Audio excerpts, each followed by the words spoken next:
বাংলাদেশে তীব্র তেল সংকট চলছে, পেট্রোল পাম্পে দীর্ঘ লাইন দিয়েও তেল পাওয়া যায় না। অনেকে বলছে যে ঢাকা ছাড়তে হবে। অধিকাংশ মানুষ এই পরিস্থিতিতে, আমাদের করণীয় কি? প্রথম করণীয় যেটা, আল্লাহ রাব্বুল আলামিনের কাছে আমাদের সাহায্য প্রার্থনা করতে হবে।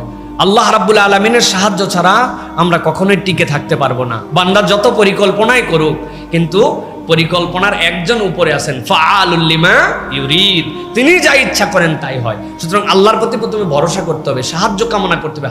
হুতাশ কি হবে না হবে সব পরিকল্পনা করতে হবে আপনাকে, কিন্তু আপনাকে আল্লাহর প্রতি ভরসা করতে হবে। আল্লাহ কোরআনুল কারীমের মধ্যে বলেছেন, ইন্নাল্লাহা মা ইউগাইয়িরু বিকওমিন হাত্তা মা লা ইউগাইয়িরু বিআনফুসিহিম।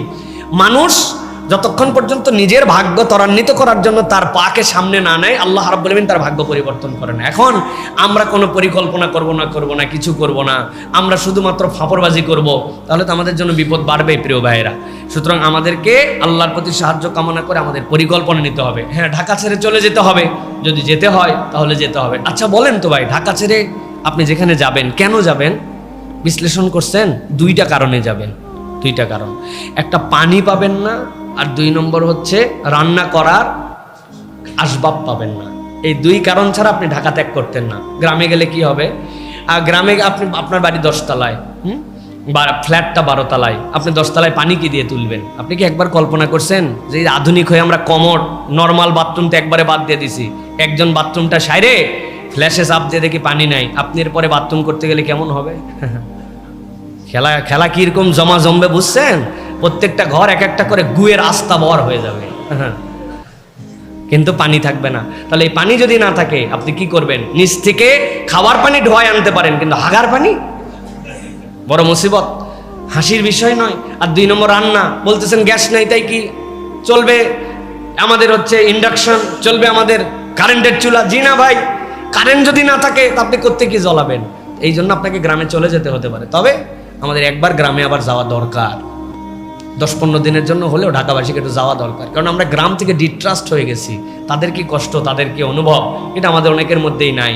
সুযোগ থাকার পরে ঈদেও যায় না, ভালো লাগে না। গ্রামে যাই একদিনের পর ভালো লাগে না, ঢাকাতে ঈদ করে। এগুলো মানুষের একবার ধাক্কা খাওয়ায় গ্রামে আবার ফেরত পাঠানো দরকার। মাঠে ঘাটের থেকে কুড়ায় টুড়ায়, গাছপালার থেকে খড়িমড়ি ভাঙ্গে তারপরে একবার রান্না বাড়া করে আবার ফেরত আসলে তখন ঠেলাটা বোঝা যাবে। আল্লাহ যেন এরকম না করেন, আল্লাহ যেন আমাদেরকে হেফাজত করেন। তবে প্রত্যেকের পরিকল্পনা থাকতে হবে। দিনাজপুরে এক মাহফিলে আমি গেছি, যাওয়ার পরে বললাম, দেশের এই অবস্থা ভয়াবহ, বিরলে, আমাদের সকলের প্রস্তুতি নেওয়া উচিত। সামনের থেকে এক মুরব্বী লাভ দিয়ে বলছে, আমার প্রস্তুতি আছে। আমি বললাম, আজকে ওয়াজ করার দরকার নাই, আপনার প্রস্তুতিটাই বেশি করে শোনা দরকার আজকে। চাচা বলেন? বলতেছে, বাবা তোমাদের কি প্রস্তুতি আছে সেটা চিন্তা করো।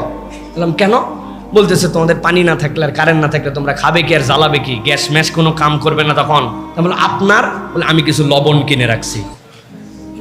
লবণ দিয়ে কেমনে পানির কাজ হবে? বলছে, আরে না বাবা, লবণ কিনে রাখছি, তরকারিতে তেল না থাকলে, ঝাল না থাকলে, মশলা না থাকলে, গরম মশলা না থাকলে খাওয়া যায়, কিন্তু লবণ ছাড়া খাওয়া যায় না। এই জন্য অন্তত রান্না করার জন্য লবণ আছে।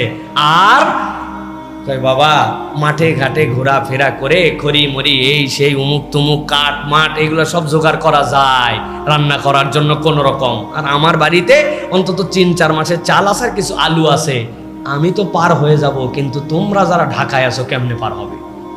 কথা কিন্তু রিয়ালিস্টিক, বাস্তব। আপনি মোটরসাইকেল নিয়ে পড়ে আছেন, মোটরসাইকেলে তেল নিয়ে আপনি খাবার চিন্তা করেন, আর একটু 1 স্টেপ এহেড চিন্তা করেন কিভাবে আমাদের পরিকল্পনা করা যায়। এইগুলা নিয়ে এখন অনেক কথা হওয়া দরকার, অনেক বিষয় হওয়া দরকার, কিন্তু আমরা দেখতেছি এইগুলার কথা নাই। সমাধান কিন্তু বিষয় নিয়ে সংসদে প্রচুর আলাপ, নানান জায়গায় নানান কথাবার্তা, কিন্তু এইগুলো নিয়ে একটা সেমিনার হয়েছে। সেমিনারটা উন্মুক্ত মাঠে হওয়া দরকার, ফ্যান ট্যান বন্ধ করে দিয়ে, যে তোমরা মাথা গরম হয়ে ঘামার পরে কতটুকু প্ল্যান দিতে পারো, ওটা হবে পরিকল্পনা। এসি রুম এখন পর্যন্ত চালায় আপনি পরিকল্পনা দিচ্ছেন, ওই পরিকল্পনা কাজ হবে না সব জায়গায়। বুঝ করে আমাদের চলতে হবে। আল্লাহ যেন আমাদের যারা দায়িত্বশীল এবং আমরা যারা আছে আমাদেরকে বুঝ করার তৌফিক দান করেন। আল্লাহ যেন এই ক্রাইসিস দূরীভূত করে দেন। আল্লাহ রাব্বুল আলামিন যেন আমাদেরকে এরকম কোনো পরীক্ষা না নেন যেই পরীক্ষায় আমরা উত্তীর্ণ হতে পারবো না। আল্লাহ যেন আমাদেরকে সহযোগিতা করেন। একই গরুতে কুরবানি ও আকিকা দেওয়া যাবে কিনা? 1 ভাগ কুরবানি, আরেক ভাগ আকিকা দেওয়া যাবে কিনা? প্রিয় ভাইরা, প্রথমে জানতে হবে যে আকিকা দেওয়া রাসূল সাল্লাল্লাহু আলাইহি ওয়াসাল্লাম কর্তৃক সুন্নাহ। আকিকার সুন্নাতের 2টা দিক আছে, একটা টাইম আর একটা পশু। টাইমটা হচ্ছে 7 দিনের দিন, বাচ্চা হয়েছে শনিবার, পরের শুক্রবার, বাচ্চা হয়েছে মঙ্গলবার, পরের সোমবার, তার জন্য আকিকা দেওয়া সুন্নাহ, এটা টাইমের ডিউরেশনে। 2 নম্বরে হচ্ছে রাসূল সাল্লাল্লাহু আলাইহি ওয়াসাল্লাম বলেছেন যে যদি বাচ্চা শিশু সন্তান হয় তাহলে তার জন্য কাবাশাইন, 2টা কাটান দেওয়া, ছাগল, ভেড়া, দুম্বা, এইটা দেওয়া সুন্নাহ। এইটা হচ্ছে পশুর দিক দিয়ে সুন্নাহ, টাইমের দিক দিয়ে সুন্নাহ। কিন্তু যেহেতু একটা কুরবানির পশুর মধ্যে 60টা নামকে আল্লাহ রাসূল সাল্লাল্লাহু আলাইহি ওয়াসাল্লাম গরু, মহিষ, উট এইগুলোর মধ্যে নির্ধারণ করেছেন, সুতরাং ইন্ডিভিজুয়ালি এর মধ্যে কেউ যদি কুরবানির সাথে ওই সময় আমার সামর্থ্য ছিল না, আমি দিতে পারি নাই, তাহলে টাইমের সুন্নাতটা আদায় করতে পারলাম না, কিন্তু পশুর দিয়ে নামের আকিকার সুন্নাতটা আদায় করতে চাই, সেই হিসাবে কেউ যদি কুরবানির পশুর সাথে তার বাচ্চার আকিকার জন্য একটা নাম সিলেক্ট করে দেন যে এই অংশটুকু আমি আকিকার জন্য দিলাম, জায়েজ আছে, কোনো সমস্যা নাই, তিনি এটা করতে পারবেন। তবে সুন্নাহ পালন করলে চেষ্টা করা উচিত যে এইভাবে পশু যেভাবে আল্লাহ রাসূল দিয়েছেন সেভাবে দেওয়ার জন্য। কিন্তু বাস্তবতাও মানতে হবে, সব মানুষের সব সময় একই রকম সামর্থ্য থাকে না, মানুষের টাকা পয়সা, অর্থনৈতিক দৈন্যতা, অনেক কিছু থাকে, সুতরাং ফুরসাত আল্লাহ রাব্বুল আমিন দিয়ে রেখেছেন, আপনি এটা আদায় করতে পারেন কুরবানির সাথেও। যেহেতু 60টা ভাগ মানে 60টা আলাদা, সেই হিসাবে আপনি কুরবানির জন্য কুরবানি দিবেন, আকিকার জন্য আকিকা দিবেন, এটা জায়েজ আছে। শেখ, আমি 2 বিবাহ করেছি, এখন আমার বড় স্ত্রী হঠাৎ করে বলছেন ছোট বউকে তালাক দিয়ে দিতে হবে, আমার জন্য করণীয় কি? প্রিয় ভাইয়েরা, প্রথম কথা হচ্ছে যে আল্লাহ রাব্বুল আমিন একাধিক বিবাহ পুরুষের জন্য হালাল, জায়েজ করে রেখেছেন, কিন্তু আমাদের সবসময় মনে রাখতে হবে আল্লাহ যে আয়াতে কারিমার মধ্যে এটা জায়েজ হালাল আমাদের জন্য বলেছেন, সেখানে আল্লাহ রাব্বুল আমিন বারবার সতর্ক করছেন যে তোমরা যদি আদালত কায়েম করতে না পারো, ইনসাফ করতে না পারো, ফাওয়াহিদাহ, তাহলে তোমার জন্য একই যথেষ্ট।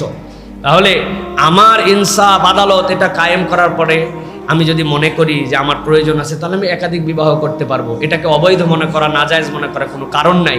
কিন্তু একাধিক বিবাহ করা বিরাট বড় সওয়াবের কাজ, এটা বিরাট বড় একটা পৌরুষত্বের পরিচয়, বিষয়টা কিন্তু এরকম নয়, বরং ইনসাফ করা হচ্ছে ইমানদারের মূল কাজ।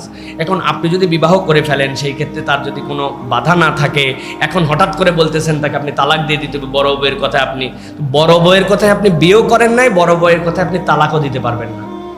এখন উনি যদি বেশি বেকায়দা হয়, তাহলে বলতে হবে যেহেতু এক স্ত্রী থাকা দরকার, তাহলে তোমার অসুবিধা হলে তুমি চলে যাও, দেখবেন তাহলে টাইট হয়ে যাবে। প্রিয় ভাইয়েরা, তো সুতরাং আমাদের বুঝ করে চলতে হবে এবং বুঝ করে কথা বলতে হবে। এখন আমাদের সমাজে ইসলামকে মানুষের কাছে হাস্যরস বানানোর জন্য নতুন একটা আইটেম হচ্ছে একাধিক বিবাহের জন্য এমনভাবে ফজিলত বর্ণনা করা, এমন ওয়াজ করা, এমনভাবে উৎসাহ দেওয়া যেন এটা একটা ফ্যাসিনেশন, এবং ইসলাম যেন এটা করার মধ্যে একটা পুরুষত্বের পরিচয় তুলে ধরেছে। কতকগুলা আলেম ওলামাদেরকেও আমরা দেখি এমনভাবে কথাবার্তা বলেন, মনে হয় যে একটা শিশু সুলভ কথাবার্তা বলতেছেন। মনে রাখতে হবে, একাধিক বিবাহ করা নিয়ে কেউ যদি কটূক্তি করে, নাজায়েজ মনে করে, এটা করাকে যদি মনে করে ইসলামকে ছোট করা মনে করে, তার ঈমান চলে যেতে পারে। যেহেতু আল্লাহ জায়েজ রেখেছেন, আল্লাহ জায়েজ রাখাকে আপনি কোনো নিষেধাজ্ঞার মধ্যে আনতে পারবেন না, কিন্তু এটা ফ্যাসিনেশনও না, যেটা করলে আলাদা সওয়াব হবে। আল্লাহ বারবার সতর্ক করেছেন, মাসনা সুলাসা ওয়া রুবা, 2, 3, 4 করতে পারো, কিন্তু ইনসাফের দিকে তাকাও, যদি না পারো একটাই তোমার জন্য যথেষ্ট। এখন আমি অনেক সময় বলতেছি আল্লাহর কথার উপরে উঠে, আমি 2টা না করলে ইনসাফ কেমনে বুঝবো? আমি 2টা করে ইনসাফের পরীক্ষার মধ্যে পড়তেছি। আল্লাহ বলছেন খবরদার তোমরা নিজেরা নিজেদেরকে কোনো পরীক্ষার মধ্যে ফেলো না। আপনি এত বড় ছাত্র হন নাই যে আপনি এই পরীক্ষায় পাশ করতে যাবেন। বড় বড় বুজুর্গানের দিন এটাতে হাফসা হয়ে গেছে, আর আমি তো কোন জায়গার কে? আল্লাহ আমাদেরকে বোঝার তৌফিক দান করুক। তবে তালাক দেওয়া যাবে না, তালাক দেওয়া এত সহজ কথা নয়, একটা নারীর জীবনকে শেষ করে দিতে আপনি পারবেন না, এই জন্য আমাদেরকে বুঝ করে চলতে হবে। হিন্দু বাড়িতে ভাড়া থাকা যাবে কিনা, হিন্দু বাড়ি থেকে পানি পান করা যাবে কিনা, ইসলামী শরিয়া কি বলে? হ্যাঁ, কেউ যদি কারো বাড়ি, হিন্দু বাড়ি, তিনি বাড়ি করছেন, আপনি সেখানে ভাড়া নিয়ে আসেন, তার ভাড়া আপনি পরিশোধ করে দেন, আপনি থাকতে পারবেন, কোনো রকম শরীয়তে তার বাধা নাই। হিন্দু বাড়ির থেকে যদি পানি আপনি নেন, পানি আপনি গ্রহণ করতে পারবেন। যদিও আগে কিছু বিষয় ছিল, যেমন যেই চাপ কল আমরা শুনেছি, আরও যারা হিন্দু ভাইরা তারা বলতে পারবেন, তারা তাদের গরুকে পবিত্র মনে করে, গরুর গোবরকে পবিত্র মনে করে, গরুর প্রস্রাবকে পবিত্র মনে করে, এই মনে করে তারা অনেক সময় কলের মধ্যে নাকি এই পানির মধ্যে গরুর গোবর দিত, তারপরে এইটা দিত তাদের ধর্মীয় দৃষ্টিভঙ্গি থেকে। সুতরাং তারা এটা তাদের মতো করতে পারে। এখন এরকম কিছু যদি দেয় তাহলে মুসলমানদের তো রুচি হবে না, কিন্তু এর বাহিরে যদি মনে করেন যে পানি বলতে আসলে বুঝিয়েছেন হয়তো ট্যাপ কল বা কোনোভাবে, সেই ক্ষেত্রে হিন্দু বাড়ির থেকে আপনি পানি নিতে পারবেন, খেতে পারবেন, কোনো আপত্তি নাই। ইসলাম এই সামগ্রিক সামাজিকতার ক্ষেত্রে উৎসাহ দিয়েছে, এক্ষেত্রে কোনো বারণ নাই। আপনি অনুসরণ করতে পারবেন না তার ধর্মকে, তার ধর্মের উপাসনাকে, তার কালচারকে, কিন্তু সামাজিকভাবে আপনি তার সাথে ভালো আচরণ করবেন, তিনি আপনার সাথে ভালো আচরণ করবেন। আপনার বাড়ির কোনো রান্না হলে তার বাড়িতে পাঠাবেন, তিনিও যদি তার বাড়িতে ওরকম কোনো সবজি হয় অথবা হালালভাবে যদি তার কাছে কোনো মাছ হয় যেটা জবেহের সাথে সম্পৃক্ত, এরকম কোনো খাবার পাঠালে সেটাও আপনি খেতে পারবেন। আশা করি উত্তর পেয়েছেন।